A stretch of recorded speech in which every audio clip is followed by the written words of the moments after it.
মালিক জিজ্ঞাসা করে প্রতিদিন, বান্দা কি কারণে আমাকে ছেড়ে দিলা? হ্যাঁ, রাত 12টা বাজে তুমি ঘুমায় গেলা, মা ঘুমায় গেল, বাপ ঘুমায় গেল, বিবিও ঘুমায় গেছে, পাড়া পড়শি ঘুমায় গেছে। আল্লাহ বলেন আমি তো ঘুমাই নাই বান্দা, আমিও তো ঘুমাই নাই। সারাদিনে আমিও তো জগৎটা পরিচালনা করছি, তবুও তো আমার কোনো ক্লান্তি নাই, আমি তো ঘুমাই নাই। কেন ঘুমাই নাই জানো বান্দা?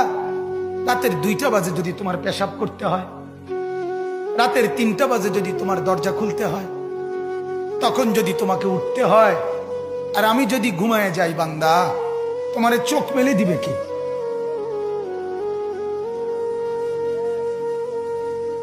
এই বাপ, চোখ মেলে দিবে কি?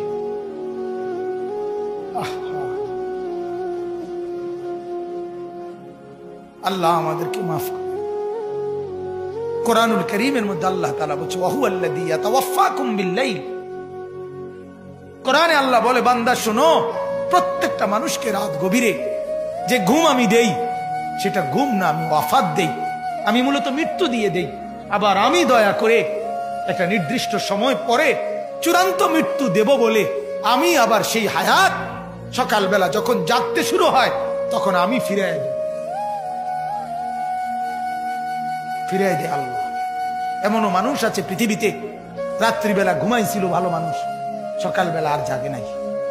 আমার একজন দূরসম্পর্কীয় চাচা আছে, প্রফেসর ছিলেন, ভালো মানুষ ছিলেন, রাত্রিবেলা জলজ্জান্ত মানুষ ঘুমাইছে, সকালবেলা আর দরজা খুলে দেখছে ওই মানুষটা জীবিত ছিল না, মারা গেছে।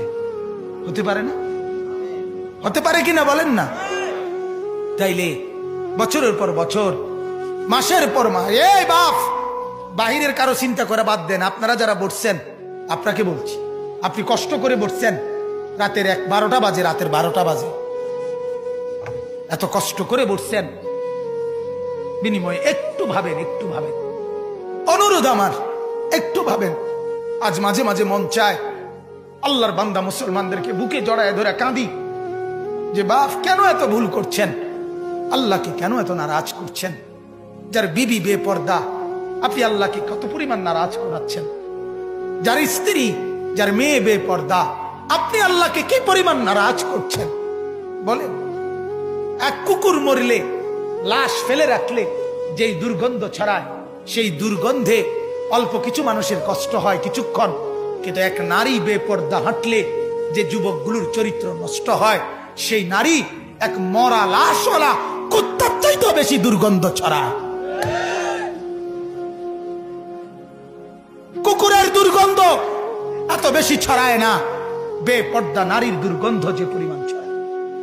সে তো শত শত যুবক তার চরিত্র শেষ করে দিছে। এই সিনেমার নায়িকা নর্তকীরা উলঙ্গ আর ছবি, আর বিবস্ত্র ছবি আর নাচ গানের এই ফুর্তি দেখিয়ে এরা হাজারো যুবকের চরিত্র গঠন করে না নষ্ট করে? কথা বলেন না কেন?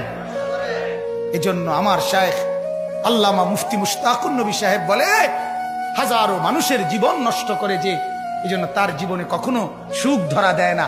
এজন্য এই পৃথিবীর জরিফ এটা, আপনি জরিফ চালায়া দেখেন, যত সিনেমার নায়ক নায়িকা, এদের জীবনের মতো দুঃখী জীবন, ব্যক্তি জীবনের মতো কষ্টের জীবন আর কারো নাই। আপনি খবর লাগান, আপনি খবর লাগান, এদের মতো লাঞ্ছনা। কারণ হাজারো যুবককে নষ্ট করছে এই হাসি দিয়া, অথচ এই হাসি তার মূলত আসল হাসি না। এই হাসি যদি ল্যাবে অথবা ডায়াগনস্টিক সেন্টারে পরীক্ষা করায়, প্রত্যেকটা হাসির মধ্যে ফরমালিন পাওয়া যাবে।